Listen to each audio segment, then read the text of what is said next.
Hey guys, it's Ms.Kero here to help you level up on your SAT. I'm back to go over some more SAT math practice problems with you step by step.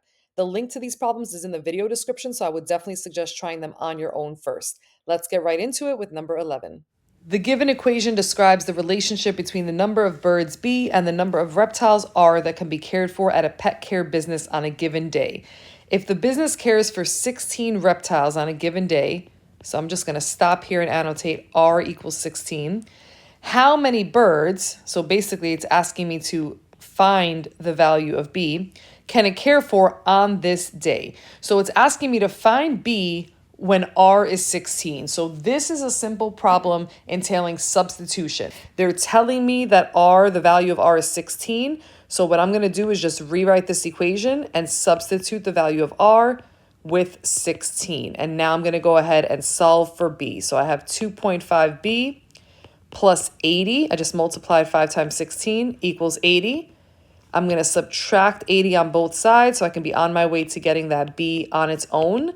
That's going to give me 2.5B equals 0. Go ahead and divide by 2.5 on both sides, and that'll get me B equals 0. So when this business cares for 16 reptiles, it cannot care for any birds. The answer is 0. Number 12 gives us a linear function and asks us to find the equation of it. So first thing I like to do when I see a graph is see what I can eliminate based on the visual characteristics of the graph. This is a line that's going downwards. You always read a line going from left to right. So because it's going down, I know that it has a negative slope. Now, in the equation of a line, y equals mx plus b, the slope is represented by the variable m.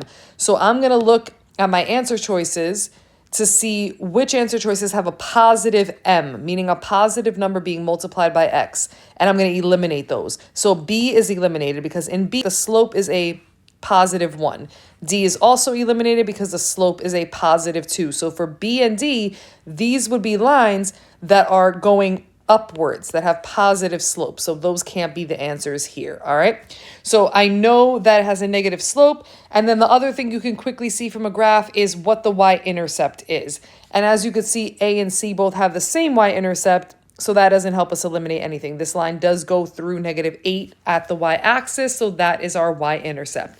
So now we have to find the slope by doing rise over run. If I wanted to go from my first blue point to my second blue point, my rise is going to be -2. I'm going from -8 to -10, so that's down 2. And then my run is going to be +2 because I'm going from 0 to 2. And when I divide -2 divided by +2, it gives me -1, which means that it is answer choice C, because writing -x is the same thing as writing -1x. So I see that in answer choice C, -1 is in fact my slope. Number 13, if x over 8 is 5, what's the value of 8 over x? So two different ways you can do this one. I mean, we can do this in a second by realizing that 5 is the same thing as 5 over 1. And so if we're given the value of x over 8 and we want to know the value of its reciprocal, well, then we can just take the reciprocal of what we already know it's equivalent to. So in 2 seconds, I can tell you that the answer to this is going to be 1/5 because we just flip the fractions around. A different way to do this would be to actually solve for x first. So x over 8 equals 5. To solve that, I would multiply both sides by 8. These would cancel out and I'd be left with x equals 40. Now that you know x equals 40, the value of 8 over x can be found by just substituting x with 40. So 8 over 40, if I simplify, it gives me 1/5, which of course is the same thing that we got before. Number 14 gives us a system of equations and they want us to find the value of y. The nice thing about this system is that it's set up where both equations are in standard form, ax plus by equals c, and one of the variables, y, has the same coefficient, which is an invisible 1, in both of these equations, right? Before that y, there's an invisible 1 here, an invisible 1 here. When that happens, the easiest thing to do is to subtract the equations. Why? Because if you have the same value in one equation and the other and you subtract, what's going to happen? It's going to cancel itself out, right? If I do y minus y, I'm going to get 0. So it's going to eliminate itself. And that's the whole point of solving by elimination. So when you have either variable having the same coefficient, the approach that you want to take is subtracting one equation from the other. So let's go ahead and subtract top equation minus the bottom. So 24x minus 6x is 18x. Like we said before, these are going to cancel out. Y minus y is 0. And then the one common mistake I see kids make is to forget about this right side of the equation. You have to follow through the whole way. So we're also subtracting on the right side. 48 minus 72 gives us negative 24. I'm going to bring my work up here. So 18x equals negative 24. So to solve for x, I still have to divide by 18 on both sides. That'll cancel out and give me, if I simplify this fraction, negative 4/3. So I found the x value, but the question asked me to find the y value. So the additional step that I need to take is now to pick either equation that they gave me. I'm going to go with the bottom one because it seems a little simpler. 6x plus y equals 72. And now what we're going to do is we're going to substitute. So we did all this work to find out what x is equal to. Well, then instead of writing x over here in the red, let's substitute it with negative 4/3 because that's what it's equal to. So I'm going to write negative 4/3 here and bring down the rest of my equation. And now I can solve for y. So when I multiply here, I get negative 8 plus y equals 72. I'm going to add 8 to both sides to isolate that y. So negative 8 plus 8 is 0, cancels out. Y equals 80. So there is the solution for this problem. If you want more practice with solving systems by substitution or elimination, I do have a whole playlist on it. So just look for the Systems of Linear Equations playlist and it'll go through different levels of difficulty for you with substitution and elimination. Number 15 says line T in the XY plane has a slope of negative 1/3. So my slope is represented by the variable m and passes through the point 910. So they're giving me an XY value. They're giving me a slope and they're asking me which equation defines the line. As soon as I see equation and I'm talking about a linear equation, I'm writing y equals mx plus b. I see that these equations are given to me in slope-intercept form. I know that I need to find the m and the b, the m being the slope and the b being the y-intercept. Now, the problem already gave us the slope. They told us that the m is going to be negative 1/3. So first thing I'm going to do is go to the answer choices and see what we can eliminate based on that. So I see that answer choice A is trying to trick me by putting that negative 1/3 in there, but it's in the wrong place.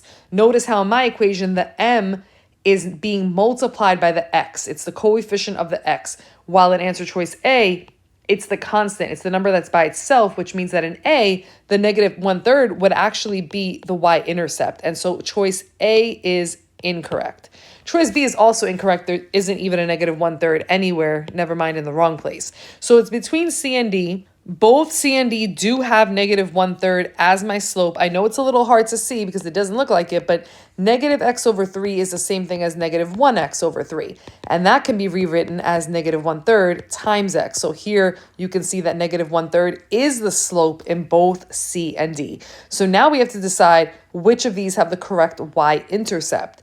So let's take the information we have, which is that x is 9 and y is 10 and m is negative 1/3. And let's substitute all three of those values into the equation y equals mx plus b. So instead of writing y, we're going to write 10 because we were given that the ordered pair 9, 10 is on this equation.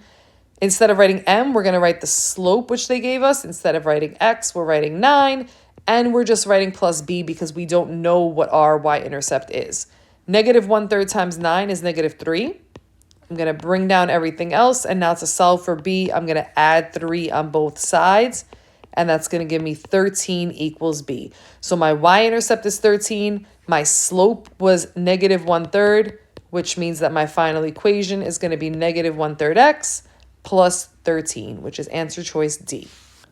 Number 16 gives us an exponential function that models the value in dollars of a certain bank account by the end of each year from 1957 through 1972, where x is the number of years after 1957.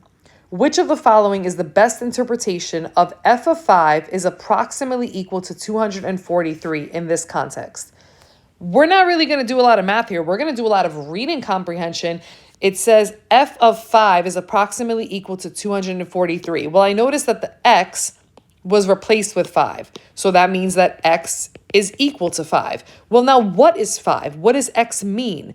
Just read carefully, read slowly, and you will find the part that says x is the number of years after 1957. Well, then that would be the year 1962. I'm adding 5 years to 1957. So when we talk about f of 5, we're talking about something that's happening in 1962. Now they're telling us that f of 5 is equal to, or approximately equal to, I should have written the approximately sign, 243. Well, what does this mean now? What is f of 5? So let's go back into the problem again and find out what f of x represents. And right in our first sentence, it tells us that f of x models the value in dollars of a certain bank account. So f of 5 means the value after 5 years is $243, okay? And when I say after 5 years, again, we meant after 5 years after 1957, which we found out was 1962. So this sentence is telling us that in 1962, the value of the bank account is $243. So let's read the answer choices and see which one comes close to saying that. And it looks like B gives us an appropriate statement. The value of the bank account is estimated to be approximately $243 in 1962. Number 17, for a certain rectangular region, the ratio of its length to its width is 35 to 10. Very important that we write ratios in the correct order. So if they're giving us length to width, that means that the numbers are written in that same order, 35 to 10.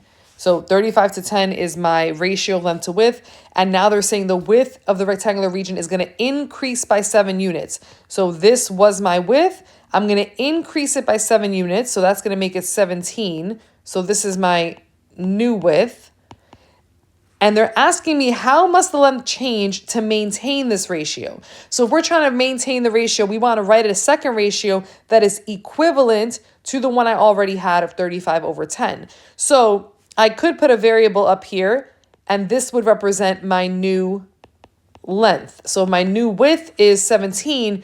What would my new length be? And so now we can cross multiply to solve this. So we have 10 times x is 10x. We have 17 times 35 is 595. And then we can divide by 10 on both sides to get x equals 59.5. So this is my new length. It doesn't answer my question. The question was, how must the length change to maintain this ratio? And as a matter of fact, I should have done this way before I started any work. When you're looking at multiple choice questions, if you're not using process of elimination, you're leaving yourself susceptible to the traps that the test makers set. So look at the answer choices before you even start doing any work. And this is my fault for not doing that. And you should check to see which answers are reasonable and which answers are not, so you don't get caught up with it later. So if I am increasing my width, I better also be increasing my length if I'm going to keep this rectangular region proportional to what it was. And so answer choice A and C don't make any sense. Those are out because those are talking about decreasing. So those are out. If the new length is 59.5 and my original length was 35, then I know that I have increased it by 24.5. So I just subtracted 59.5 minus 35. If you want to see a visual representation of this, if you had the original being 35 by 10, so this is my 1x, and now I am increasing this region, right? Obviously not drawn to scale, but I'm increasing it to 17. Please remember that when you are dealing with proportional relationships, you're scaling figures up, it's never an additive relationship, right? We're always multiplying by some scale factor. So if you're trying to figure out what's the scale factor, I'm doing 17 divided by 10. That's going to give me 1.7. So that means I scaled this up by 1.7. And so in order to keep this proportional, I'm not adding 7. I'm multiplying by the same number that I multiplied before, which was 1.7. And that's where, again, I'll get that 59.5 from for my new length. And when I subtract, I'll find out that it increased by 24.5. 18, square P has a side length of x inches. Okay, so here is square P. A side length is x inches because it's a square. Of course, they are all the same. Square Q has a perimeter that is 176 inches greater than the perimeter of square P. So I know square Q is bigger. This is obviously not drawn to scale. I'm just drawing something bigger. So this is going to be square Q. Perimeter means that you add up all the sides of a square. And they're telling us that the perimeter is 176 inches greater than square P. Well, I have to take that 176, and because it's a square, I'm going to divide by 4 because it means that that extra 176 came from each of the 4 sides being a certain amount greater. So if I divide, I'm going to get 44. So that means that for square q, each of these sides is 44 more than the sides of square p. If you take each of these 44s, right, and we add those up, that's going to give us 176. So that's where we get that perimeter being 176 inches greater because there are 44 extra inches on each side of square q. All right, so now that we know an expression that represents the size of square q, we can answer the question which asks us, if the function f gives the area of square q in square inches, which defines f? Well, the area of a square can be found by doing side squared. And so now we know that a side of square q is x plus 44. So we have to square that side, and that'll give us the area. And that is answer choice A. All right, that brings us to the end of this problem set. If you found these explanations helpful, please consider giving the video a like and subscribing to the channel. And if you want to see explanations for the problems that come after these that are getting a little more difficult, stay tuned and I will have that video posted soon.